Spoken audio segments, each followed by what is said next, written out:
Hello friend, स्वागत है आप सभी का आपका अपना YouTube channel Bihari fundamental of science पर। अगर आप लोग भी अभी तक मेरे चैनल से नहीं जुड़े हैं तो आप लोग चैनल को सब्सक्राइब करके और अपने दोस्त के पास शेयर कर दें, क्योंकि इस चैनल पर आप लोगों के लिए all subject class 12th science से रिलेटेड ऑल सब्जेक्ट का स्टडी बिल्कुल फ्री में कराया जाता है और साथ में पीडीएफ नोट्स भी बिल्कुल फ्री में दिया जाता है। तो आप लोग चैनल को सब्सक्राइब करें ज़रूर और वीडियो को लाइक कर दें। और ग्रुप में अभी तक आप लोग न जुड़े हैं तो आप लोग नंबर डिस्क्रिप्शन में दिया गया है, उस पर आप लोग क्लिक करके जुड़ जाइए, या व्हाट्सअप का लिंक और चैनल का लिंक आप लोगों को ना चैनल का डिस्क्रिप्शन में दिया गया, उस पर आप लोग आराम से जुड़ सकते हैं। तो अगर आप लोग पीडीएफ नोट्स के लिए ना आप लोग इस पर कांटेक्ट करें 62 023। आप लोग इस पर भी कांटेक्ट करके पीडीएफ नोट्स ले सकते हैं। तो या ग्रुप में जुड़ने के लिए इस पर कांटेक्ट करेंगे तो आप लोग को जोड़ देंगे। तो आज आप लोग क्लास 12th केमिस्ट्री के ऐसे महत्वपूर्ण क्वेश्चन लेके आए हैं जो आपके एग्जाम में 100% इसी टाइप का क्वेश्चन पूछने का देखने को मिलेगा। तो आप लोग वीडियो को छोड़ के मत भागिएगा, वीडियो को शुरू से अंतिम तक देखिएगा, आप लोग को पूरा समझ में आएगा। तो पहला क्वेश्चन है, कांच को अतिस्थित द्रव क्यों माना जाता है? कांच को अतिस्थित द्रव क्यों माना जाता है? 2021 में पूछा है। कांच को अतिस्थित द्रव क्यों माना जाता है? 2021 में क्वेश्चन पूछा गया था। आप लोग को इसको आंसर उत्तर देना है कि कांच में ना धीरे धीरे बहने की गति, कांच होता है ना जो जिसमें धीरे धीरे बहाने की गति, अर्थात द्रव्य की तरह कांच में बहुत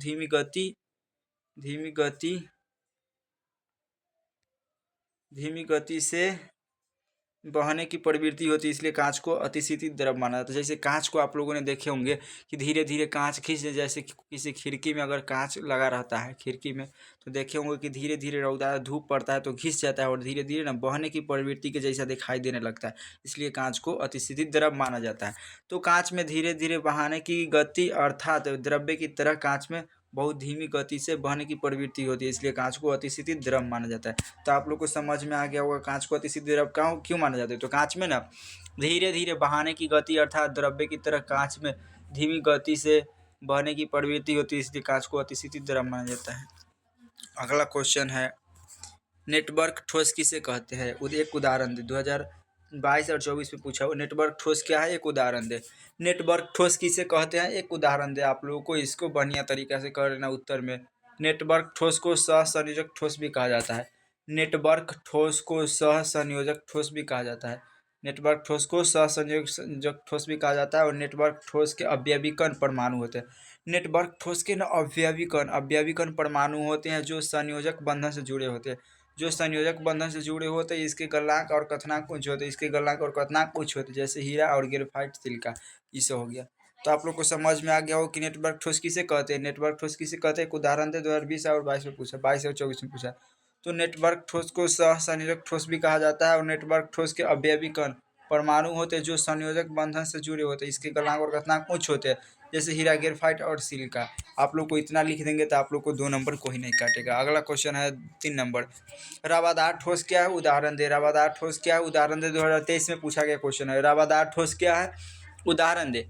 तो आप लोग को समझिए रवादार ठोस किसे कहते हैं। तो रवादार ठोस को क्रिस्टल ठोस भी कहा जाता है। रवादार ठोस को ही क्रिस्टल ठोस कहा जाता है। आपके एग्जाम में पूछेगा रवादार ठोस या क्रिस्टल ठोस, तो आप लोग आराम से लिखिएगा कि रवादार ठोस को ही क्रिस्टल ठोस कहा जाता है। वे पदार्थ जिसकी एक निश्चित ज्यामितीय आकृति होती है, वे पदार्थ जिसकी एक निश्चित ज्यामितीय आकृति होती है, जिससे तोड़ने पर एक निश्चित आकार प्राप्त होता है, जो दीर्घ अपरासी होता है मतलब वो ऐसा पदार्थ जिसको तोड़ने पर बराबर बराबर भागों में तोड़ा जाने पर एक निश्चित आकार प्राप्त होता है, उसी को रवादार ठोस कहते हैं। तो रवादार ठोस को क्रिस्टल ठोस कहा जाता है। और वे पदार्थ जिसकी एक निश्चित ज्यामितीय आकृति होती है, जिसको तोड़ने पर एक निश्चित आकार प्राप्त होता है, जो दीर्घपरासी होता है, उसे रवादार ठोस कहते हैं। जैसे में सोडियम क्लोराइड, पोटेशियम नाइट्रेट और क्वार्टज और कॉपर। तो आप लोग को यहाँ तक समझ में आ गया। अगला क्वेश्चन 4 नंबर है, क्रिस्टल बिंदु से आप क्या समझते हैं?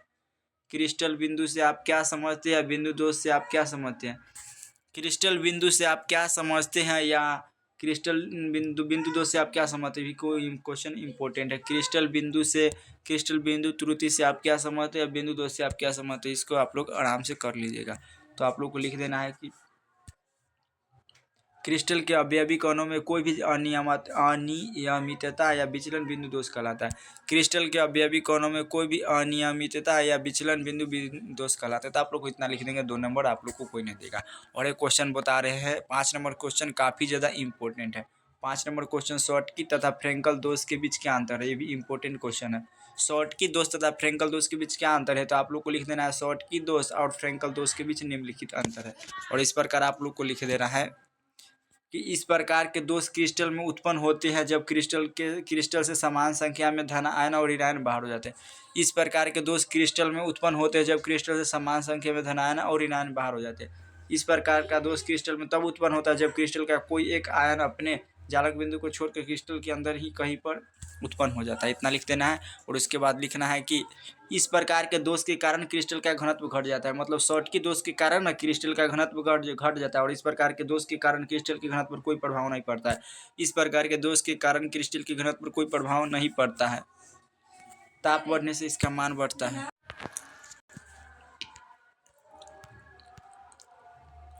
उसके बाद लिखना है ताप बढ़ने से इसका मान बढ़ जाता है। ताप बढ़ने से इसका मान बढ़ जाता है। इस पर ताप का कोई खास प्रभाव नहीं पड़ता, इतना लिख देना है।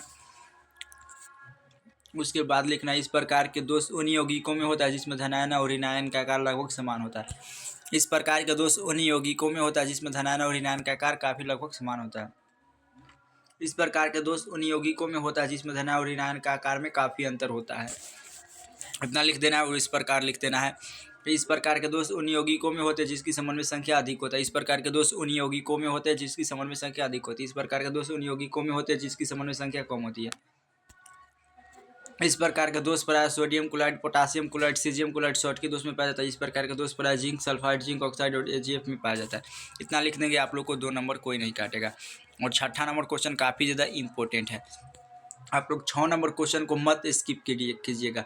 आयनिक क्रिस्टल के 2 गुण को लिखे। आयनिक क्रिस्टल के 2 गुण, तो आप लोग को लिखिएगा आयनिक क्रिस्टल के 2 गुणों को लिखे तो इसके अवयवी घटक आयन होते हैं। उत्तर में लिख देना है कि इसके अवयवी घटक आयन होते हैं। आयन ये कठोर तथा भंगुर होते हैं। ये कठोर तथा भंगुर होते हैं। कठोर का मतलब होता है पूरा हथौड़ी से तोड़ने पर नहीं टूटेगा, और भंगुर का मतलब तोड़ने पर एकदम टूट जाएंगे। इसके गलनांक और कथनांक उच्च होती है। इसके गलने और पिघलने की क्षमता क्या होता है, उच्च होता है। यह ठोस अवस्था में विद्युत के कुचालक होते हैं। यह ठोस अवस्था में विद्युत के कुचालक होते हैं और विलयन में विद्युत के सुचालक होते हैं। विलयन में विद्युत के सुचालक होते हैं। इतना लिख देंगे तो आप लोग को 2 नंबर कोई नहीं काटेगा। यानी क्रिस्टल के 2 गुण को लिखने के लिए बोला है, तो आप लोग 2 को लिख दीजिएगा कि इसके अवयवी घटक आयन होते हैं, एक कठोर तथा भंगुर होते हैं, इसके गलनांक और कथनांक उच्च होते हैं, एक ठोस अवस्था में विद्युत के कुचालक होते हैं और विलयन में विद्युत के सुचालक। इतना लिख देंगे तो आप लोग को 2 नंबर मिल जाएगा। और इस 7 नंबर क्वेश्चन जो बता रहे हैं, जो काफ़ी ज़्यादा इंपॉर्टेंट क्वेश्चन है और काफ़ी बार रिपीट किया गया है। अनुसंख्यक गुणधर्म क्या है, उदाहरण दे। अनुसंख्यक गुणधर्म क्या है, उदाहरण दे। तो आप लोग को आराम से लिख देना है कि विलयन के अनुसंख्यक गुणधर्म वे गुणधर्म है जो विलयन में उपस्थित विलय के कणों की संख्या पर निर्भर करता है, न कि उसकी प्रकृति पर। तो विलयन के अनुसंख्यक गुणधर्म वे गुणधर्म है जो विलयन में उपस्थित विलय के कणों की संख्या पर निर्भर करता है, न कि उसके प्रकृति पर।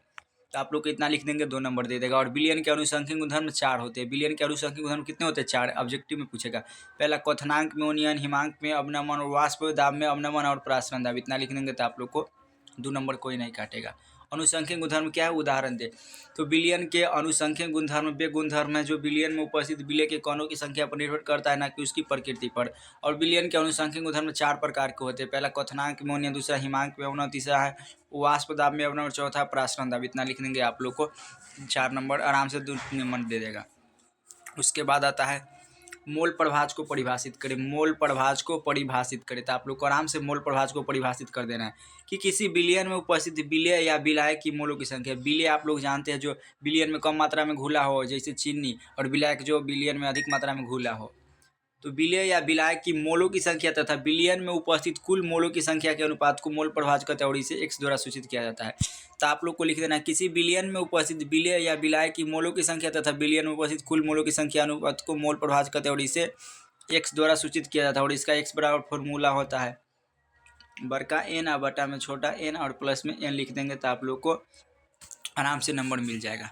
और उसके बाद आयनिक आइसोटोनिक विलयन किसे कहते हैं, आइसोटोनिक विलयन किसे कहते हैं, आइसोटोनिक विलयन किसे कहते हैं, इसको आप लोग को लिख देना है। तो संप्रसारी विलयन को ही आइसोटोनिक विलयन कहते हैं। इंग्लिश में आइसोटोनिक कहते हैं और हिंदी में संप्रसारी विलयन। तो आइसोटोनिक विलयन किसे कहते हैं, तो आप लोग को इसको लिख लेना है कि ऐसे विलयन जिसका प्रासरण दाब समान तापमान समान हो। ऐसे विलयन जिनका प्रासरण दाब समान तापमान समान हो संप्रसारी विलयन कहलाते हैं। ऐसे विलयन जिसका प्रासरण दाब समान ताप पर समान हो संप्रसारी विलयन कहलाते हैं। इनकी मोलर सांद्रता समान होती है। इनकी मोलर सांद्रता समान होती है एवं ये अर्धपारगम्य झिल्ली द्वारा प्रासरण की क्रिया को प्रदर्शित नहीं करते हैं। संप्रसारी विलयन किसे कहते हैं? तो ऐसे विलयन जिसका प्रासरण दाब समान ताप पर समान हो संप्रसारी विलयन कहलाते हैं।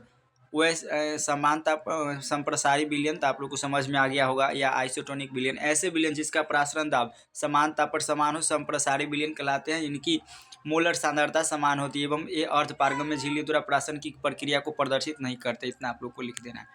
उसके बाद आता है प्रासरण दाब किसे कहते हैं? प्रासरण दाब किसे कहते हैं? तो अर्धपारगम्य झिल्ली पर लगाया गया न्यूनतम ताप प्रासरण दाब कहलाता है और इसे पाई द्वारा सूचित किया जाता है। इसका पाई बराबर फॉर्मूला क्या होता है? पाई बराबर होता है CRT। पाई बराबर फॉर्मूला क्या होता है? CRT होता है। तो अर्धपारगम्य झिल्ली पर लगाया गया न्यूनतम दाब प्रासरण दाब कहलाता है और इसे पाई से सूचित किया जाता है। तो आप लोग को प्रासरण दाब समझ में नहीं आएगा तो फिर से समझिए। तो आप लोग यहाँ समझिए। तो अर्धपारगम्य झिल्ली के द्वारा अर्धपारगम्य झिल्ली के द्वारा प्रासरण दाब पर लगाया गया दाब को, जैसे ये वाला है ना, तो यहाँ अर्धपारगम्य झिल्ली के द्वारा प्रासरण दाब पर लगाया गया दाब को प्रासरण दाब का देखना आप लोग को समझ में आ गया होगा। तो आज के लिए इतना ही, मिलते हैं नेक्स्ट वीडियो में, तब तक के लिए टेक।